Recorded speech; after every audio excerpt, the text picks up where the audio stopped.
Assalamualaikum warahmatullahi wabarakatuh. Petrus penembak misterius, sejarah yang sulit dilupakan pada orang-orang yang terkait era zaman tersebut.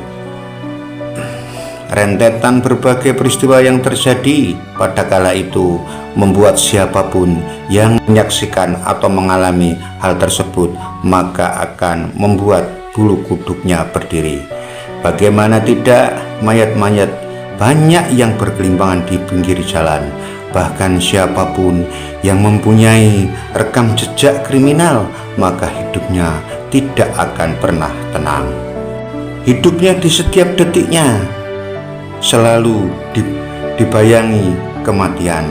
Petrus sendiri merupakan sebuah operasi dari pemerintah yang sangat dirahasiakan. Petrus bertujuan untuk menekan kejahatan yang terjadi di negeri ini, karena pada waktu itu kejahatan merajalela di mana-mana dan di seluruh Nusantara. Oleh sebab itulah Petrus diadakan, kemudian orang-orang yang selalu mengganggu masyarakat yang sudah keluar masuk penjara lebih dari 4 kali, maka siap-siap dirinya atau orang tersebut bakal dilenyapkan dari negeri ini atau berpindah alam dan hidup di alam yang tidak nyata lagi, alias mati. Petrus berdiri pada tahun 1980 dan pada saat itu dalam pemerintahan Presiden Soeharto. Pada kala itu orang-orang yang membuat kerusuhan atau penjahat rata-rata dijemput di rumahnya. Kemudian selang beberapa hari orang tersebut sudah tinggal nama. Dan kalau itu banyak yang terjadi, ada mayat yang diikat di tangannya, kemudian tergeletak di pinggir jalan, ada yang dimasukkan dalam karung goni, dan ada juga yang dibuang di dalam sungai, kemudian mayat-mayatnya mengapung. Kira-kira umurku pada waktu itu masih berumur 9 tahun. Aku bersama dengan teman-temanku berangkat sekolah. Ada mayat di jalan dan di tangannya diikat, kemudian di belakang kepalanya ada luka bekas tembakan sebesar gelas dan berlubang. Namun kemudian mayat tersebut dimakamkan oleh penduduk setempat. Di zaman tahun 82 atau 83, negeri ini aman banget, orang hidup tentram, tidak ada orang yang saling menghujat, menghina, dan bahkan tidak ada orang yang mengkafir-kafirkan orang lain. Pokoknya aman dan tentram. Semenjak adanya Petrus, kejahatan di tahun 82-83 menurun drastis. Perekonomian berjalan lancar, para penjahat atau preman banyak yang sembunyi, bahkan ada yang melarikan diri keluar pulau, yang banyak lari ke Kalimantan. Namun pemerintah tetap mencarinya, bahkan ada yang dieksekusi di Kalimantan dan hanya pulang nama. Mudah-mudahan negeri kita yang kita cintai ini selalu aman dan damai. Nah, operasi Petrus sendiri pertama kali dilancarkan di Yogyakarta dan diakui langsung oleh Muhammad Hasyib, yang pada saat itu beliau masih bertugas sebagai Komandan Kodim 0734 sebagai operasi pembersihan para gali atau gabungan anak liar. Kompas 6 April 1983, Panglima Kowilham Jawa Madura Letjen TNI Yogi S. Imam yang mempunyai rencana mengembangkan Kompas 30 April 1983, dan akhirnya gebrakan dan tindakan dilakukan oleh seluruh kota di Indonesia dan dilaksanakan secara tertutup.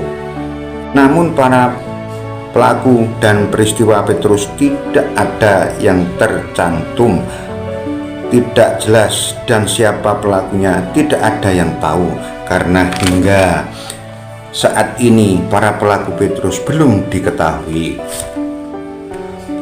Operasi Petrus ini sendiri berawal dari tahun 1980 di mana saat itu aparat keamanan tengah menghadapi situasi genting, yaitu aksi preman jalanan atau gali memang menjadi makin marak.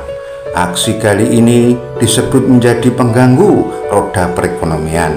Ada jumlah korban tewas di dalam operasi Petrus di tahun 1983 tercatat 532 orang tewas, 367 orang diantaranya tewas akibat luka tembakan.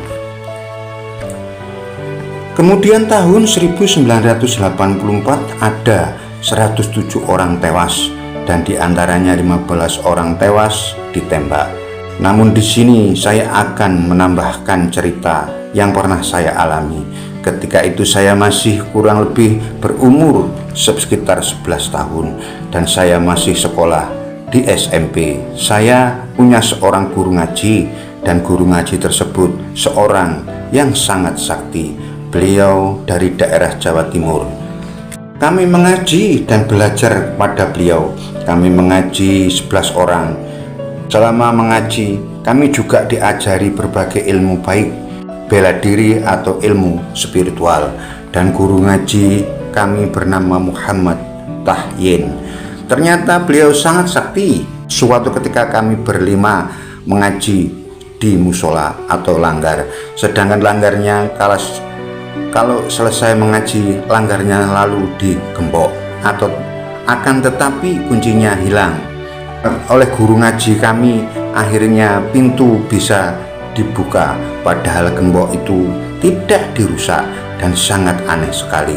Selanjutnya pada suatu ketika ada kampung sebelah ada hajatan atau selamatan, guru ngaji kami diundang untuk membacakan doa dan beliau hadir di sana. Sedangkan beliau pada waktu yang bersamaan ajar kami dan orang-orang banyak yang cerita tentang beliau.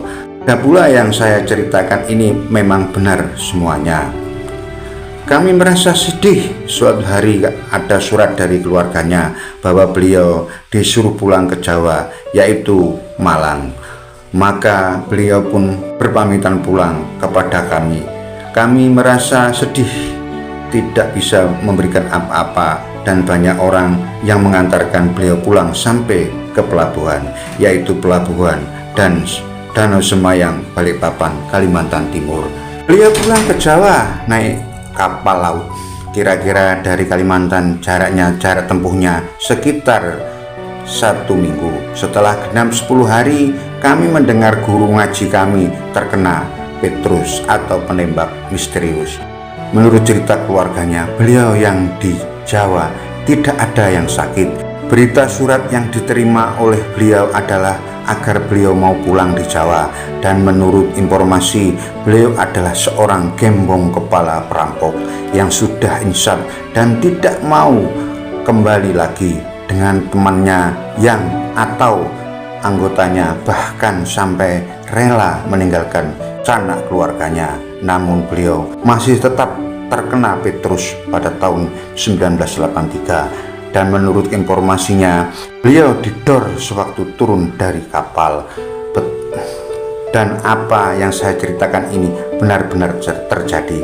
Semoga apa yang saya ceritakan ini dapat bermanfaat. Sekian dan terima kasih. Wassalam.